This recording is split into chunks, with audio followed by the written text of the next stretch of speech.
सात संगत जी, प्यार से कहना धन निरंकार जी। सात संगत जी, सतगुरु माता जी की असीम कृपा से हम सभी को समागम का भी आनंद मिलेगा।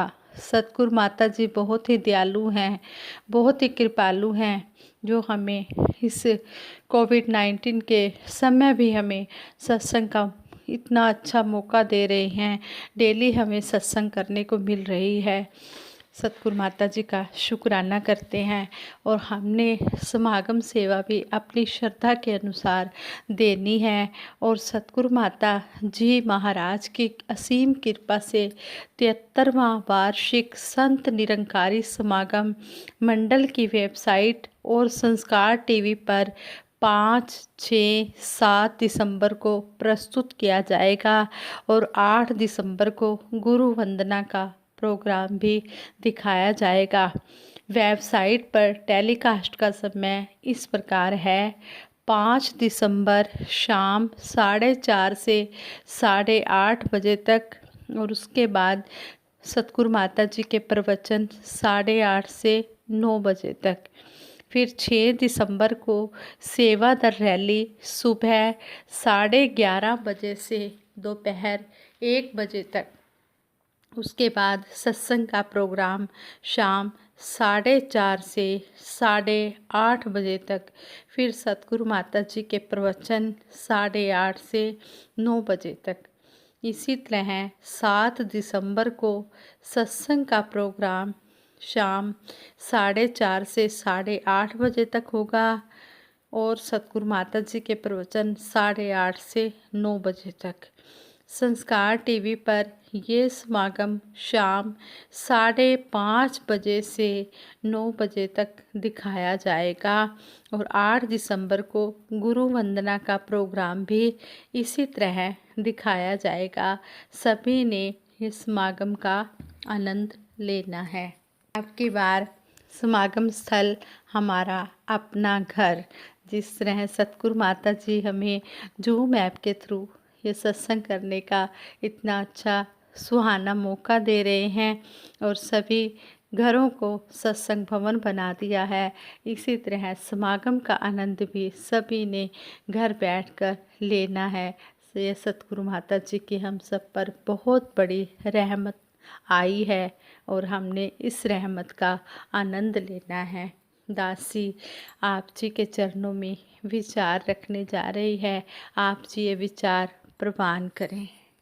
हाँ संगत जी, कहते हैं जब तक बिका ना था कोई पूछता ना था, जब तक बिका ना था कोई पूछता ना था, तूने मुझे खरीद कर अनमोल कर दिया, तूने मुझे खरीद कर अनमोल कर दिया। लोग प्यार की बात करते हैं, हम प्यार से बात करते हैं। लोग प्यार की बात करते हैं, हम प्यार से बात करते हैं। लोग खुदा की बात करते हैं, हम खुदा से बात करते हैं। लोग खुदा की बात करते हैं, हम खुदा से बात करते हैं। सात संगत जी दासी जो विचार रखने जा रही है, ये विचार हैं कि हमें सतगुरु के ऊपर पूर्ण भरोसा रखना चाहिए, अपना विश्वास डामाडोल नहीं होने देना चाहिए और टेंशन नहीं लेनी चाहिए। सतगुरु हर पल हमारे साथ है, हर पल हमें ये याद रहना चाहिए कि हम इस स्थिर के साथ जुड़े हैं, ये निरंकार स्थिर है तो हम भी इसके साथ जुड़े हैं, तो हमारे जो भी काम होंगे सब अच्छे होंगे। हमें अपना पूर्ण विश्वास सतगुरु के ऊपर रखना है। दासी विचार शुरू करने जा रही है। एक बार एक महापुरुष सतगुरु के पास गए और कहने लगे, सतगुरु सच्चे पातशाह, मैं अपनी किस्मत से बहुत ज़्यादा परेशान हूँ। मैं जो भी काम करता हूँ उस काम में मुझे घाटा ही घाटा होता है, मेरा वो काम पूर्ण नहीं होता, काम बनते बनते बिगड़ जाता है और हर बार मेरे साथ ऐसा ही होता है। इसी वजह से मैं काम करना भी नहीं चाहता, मेरा मन बड़ा ख़राब हो जाता है। सतगुरु सच्चे पातशाह मुझ पर मेहर करो कि मेरे साथ जो भी हो अच्छा ही हो। और मुझे हर काम में सफलता ही मिले। उसकी बात सुनकर सतगुरु सच्चे पातशाह प्यार से समझाते हुए कहते हैं कि से ये निरंकार अपने भक्तों के साथ कभी भी बुरा नहीं होने देता, यह तो सबके साथ अच्छा ही करता है। इसके किए गए हर काम में कोई राज जरूर छिपा होता है जो हमें समझ नहीं आता। हमारी बुद्धि इसे समझ ही नहीं पाती और इसे समझने के लिए सतगुरु निरंकार की मेहर होनी चाहिए, जिस पर इस सच्चे पातशाह की निरंकार की मेहर हो जाती है। केवल वही इस बात को समझ पाता है। सतगुरु उसे समझाने के लिए फिर कहते हैं कि एक कहानी के द्वारा समझाते हैं कि एक गांव में एक फ़कीर रहते थे और जिस गांव में वह रहते थे उस गांव में पशुओं को पालने का रिवाज था। किसी ने अपने घर की रखवाली के लिए कुत्तों को पाल रखा था और किसी ने अपने खेतों के काम करने के लिए बैलों को पाल रखा था। तो उस गांव में सभी लोगों ने किसी न किसी जानवर को अपने काम करवाने के लिए पाल रखा था। तो वह जो फ़कीर उस गांव में रहते थे वह हमेशा ही निरंकार की रज़ा में ही खुश रहते थे। एक दिन उस गांव के सभी कुत्ते मर जाते हैं और जब यह बात गांव वालों को पता चलती है तो भागे भागे उस फ़कीर के पास जाते हैं और कहते हैं कि हे महात्मा जी, हमारे गांव के सभी कुत्ते मर गए हैं। हमें लग रहा है कि कोई महामारी फैल गई है जिसके कारण हमारे गांव के सभी कुत्ते मर गए हैं। तो ये बात सुनकर वह फ़कीर महात्मा कहते हैं कि कोई बात नहीं, इसमें भी अल्लाह की कोई मर्जी होगी, तुम चिंता मत करो। और दूसरे ही दिन उस गांव के दूसरे जानवर भी मर जाते हैं। जैसे किसी के बैल मर जाते हैं, किसी के मुर्गे मर जाते हैं और तीसरे दिन भी ऐसा ही होता है।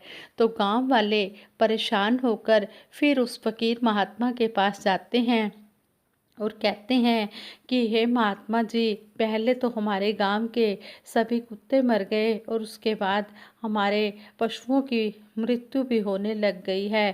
किसी के घर बैल मर रहे हैं, किसी के मुर्गे मुर्गियां मर रहे हैं। यह अवश्य ही कोई चिंता वाली बात है। अवश्य ही कोई ऐसी महामारी है जो हमारे सभी जानवरों को मार रही है। हमें जल्दी से जल्दी इसका कोई उपाय करना होगा, नहीं तो हमारा बहुत बड़ा नुकसान हो जाएगा, क्योंकि जानवरों के बिना हमारे काम भी रुक जाएंगे। हमारी खेती बैलों की वजह से ही होती थी और कुत्ते हमारे घरों की रखवाली करते थे, लेकिन अब तो सभी जानवर मर गए हैं और हमें अब अपनी चिंता होने लगी है कि कहीं यह महामारी हम इंसानों में ना आ जाए। तो कृपा करके हमें इसका उपाय बताएं कि हमें अब क्या करना चाहिए। उनकी बात सुनकर वह फ़कीर महात्मा कहते हैं कि इसमें चिंता वाली कोई बात नहीं है। आप लोग इतनी चिंता क्यों कर रहे हैं? यह अल्लाह मालिक जो सारे संसार को चला रहा है, क्या इसको इसके बारे में नहीं पता? क्या इसे हमारी परवाह नहीं है? यह सब जानता है और जो भी हो रहा है इनकी मर्जी से ही हो रहा है। हमें चिंता इस बात की नहीं करनी चाहिए। हमें सब इसके ऊपर छोड़ देना चाहिए, क्योंकि होता इसकी मर्जी से ही है। हम तो इसकी कठपुतलियाँ हैं, इसके इशारों पर नाचती हैं। तो उस फ़कीर की यह बात सुनकर कुछ गांव वाले नाराज़ हो जाते हैं और कहते हैं कि पिछली बार भी जब ऐसा हुआ था तब भी इन्होंने ऐसा ही कहा था कि सब कुछ इस मालिक की मर्जी से हो रहा है, जबकि ऐसा कैसे हो सकता है? सभी जानवर एक साथ इकट्ठे कैसे मर सकते हैं? हमारा इतना नुकसान हो गया है और ये ऐसी बातें कर रहे हैं। कुछ गांव वाले नाराज़ होकर वहां से चले जाते हैं। तो कुछ दिनों के बाद रात के समय उस गांव में डाका पड़ जाता है। डाकू लूट मार करते करते उस गांव में भी आ जाते हैं, लेकिन रात का समय होता है। तो वह जब दूसरे गांव से लूट मार करके उस गांव में प्रवेश करते हैं और देखते हैं कि पूरे का पूरा गांव वीरान पड़ा हुआ है, सुनसान पड़ा हुआ है। कोई भी हलचल नहीं हो रही, कोई गांव में कुत्ता दिखाई नहीं दे रहा, कोई बैल दिखाई नहीं दे रहा। तो यह सब देखकर जो डाकुओं का सरदार होता है वह कहता है कि यह गांव तो सुनसान पड़ा है, लगता है यहाँ कोई रहता नहीं है। चलो आगे चलते हैं, किसी दूसरे गांव में जाकर लूट मार करते हैं। तो वह उस गांव को छोड़कर चले जाते हैं। और जब सुबह होती है तो गांव वालों को इस बात का पता चलता है कि डाकू दूसरे गांव से लूट मार करते हुए हमारे गांव में भी आए थे, लेकिन हमारा पूरा का पूरा गांव सुनसान पड़ा हुआ था, क्योंकि किसी के घर में भी कोई पालतू जानवर नहीं बचा था, जिससे कि उनको इस बात की खबर होती कि इस गांव में भी लोग रहते हैं। तो जब यह बात गांव वालों को पता चलती है तो वह भागकर उस फकीर महात्मा के पैर पकड़ लेते हैं और सभी उनके पास इकट्ठे हो जाते हैं। तब वह फकीर गांव वालों को समझाता है कि हमें कभी भी अल्लाह से किसी बात की शिकायत नहीं करनी चाहिए कि वह ऐसा क्यों कर रहा है, क्योंकि वह जो भी करता है हमारे लिए अच्छा ही करता है।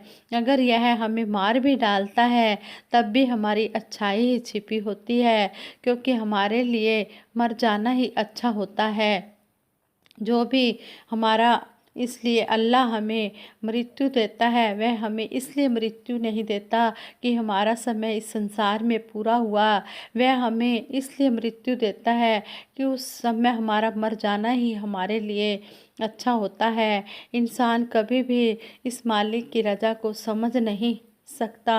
इसकी रज़ा में बहुत बड़ा राज छुपा हुआ होता है। अगर कोई काम बन जाता है तब भी हमें इसका शुक्राना करना है, और अगर नहीं काम बनता तो हमें डबल शुक्राना करना है कि सच्चे पातशाह आपने हमें बचा लिया, आप जी की बहुत बड़ी हम पर कृपा हुई है। हाँ संगत जी, सतगुरु हमेशा दयालु होता है और इसे अपने बच्चों की हमेशा चिंता भी रहती है, और ये हर समय चिंता करता रहता है। इसलिए हमें कभी भी किसी काम में भी दखल नहीं देना चाहिए कि ऐसे क्यों हुआ, वैसे क्यों हुआ, ऐसा नहीं कहना है। हर समय यही कहना है कि सच्चे पातशाह जैसी भी रजा हो तेरी, राजी रहे दाता, जोड़ा है तूने जो जुड़ा रहे नाता। सच्चे पातशाह हमारा हर पल आप जी के साथ नाता जुड़ा रहे। आप जी के होते हुए आप जी के साथ हम जुड़े हैं, आप जी के साथ जुड़े हैं। आप कायम दायम हैं, हर समय हर पल हमारे साथ हैं, तो हमारा कभी भी बुरा नहीं हो सकता। हमारे ऊपर आपकी जी की मेहर है, हर समय हम इसका शुक्रिया ही अदा करते रहें। सच्चे पातशाह हमें अपने चरणों से जोड़ के रखना मेरे मालिक, कभी भी हमारी ये उंगली छूट ना जाए, हम हमेशा आपकी उंगली पकड़ के रखें। ये मेरे दाता सच्चे पातशाह हमें संभाल के रखना, जिस तरह आपने संभाला है इसी तरह संभाल के रखना। भले हैं बुरे हैं, खोटे हैं खरे हैं, जैसे भी हैं सच्चे पातशाह हम आप जी के बच्चे हैं। हम कभी भी इसके आगे शिकायत न करें, कोई गिला शिकवा न करें। हमेशा इसकी रज़ा को समझने की हर समय हम काबिलियत रखें, इसको समझ पाएँ कि सच्चे पातशाह तू जो भी कर रहा है हमारे लिए बहुत ही अच्छा कर रहे हैं। गिले शिकवे में ही ना पड़े रहें कि ऐसे क्यों हुआ, वैसे क्यों हुआ। नहीं, हम किंतु परंतु ना करें। जो भी हो रहा है सतगुरु की रज़ा में हो रहा है। जैसे सतगुरु माता जी ने पहले कहा कि मोबाइल का प्रयोग नहीं करना सत्संग में, लेकिन अब मोबाइल में ही सत्संग हो रही है। ये भी सतगुरु की कृपा है, सतगुरु की रहमत है। हमें कुछ नहीं पता कि आगे आने वाले समय में क्या होगा, ये सतगुरु जानता है। इसके खेल निराले हैं, ये सब कुछ कर सकता है, समर्थ है। इसने जो भी रचना रची है बहुत सोच समझ के रची है। ये बड़ा ही दयालु है, इसको सब पता है। हम तो बड़े नादान अनजान बच्चे हैं, हमें कुछ भी नहीं पता। सच्चे पातशाह हमें हमेशा अपने साथ जोड़ के रखना। पक्कियां दे नाल मिल के बैठो, कच्चियां दे विच मिलो ना, लोकी लख भुलेखे पावन, अपनी थां तो हिलो ना। हम हमेशा पक्के संत महात्माओं का संग करें, जिनके साथ जुड़ते ही मिलते ही हमें हमारा विश्वास दृढ़ होता चला जाए और हम ऐसे ही विश्वासी संतों महापुरुषों के वचन सुनते चले जाएं। जी, दासी से अगर कोई गलती हो गई हो तो दासी को क्षमा कर देना और दासी सिमरन कराएगी। सभी ने मिलकर सिमरन में साथ देना है। तू ही निरंकार मैं तेरी शरण हाँ, मैनू बख्श लो। तू ही निरंकार मैं तेरी शरण हाँ, मैनू बख्श लो। तू ही निरंकार मैं तेरी शरण हाँ, मैनू बख्श लो। सतगुरु माता सुदीक्षा सविंदर हरदेव जी महाराज की जय। निरंकारी राजमाता गुरुबचन अवतार की जय। साथ संगत जी प्यार से कहना धन निरंकार जी।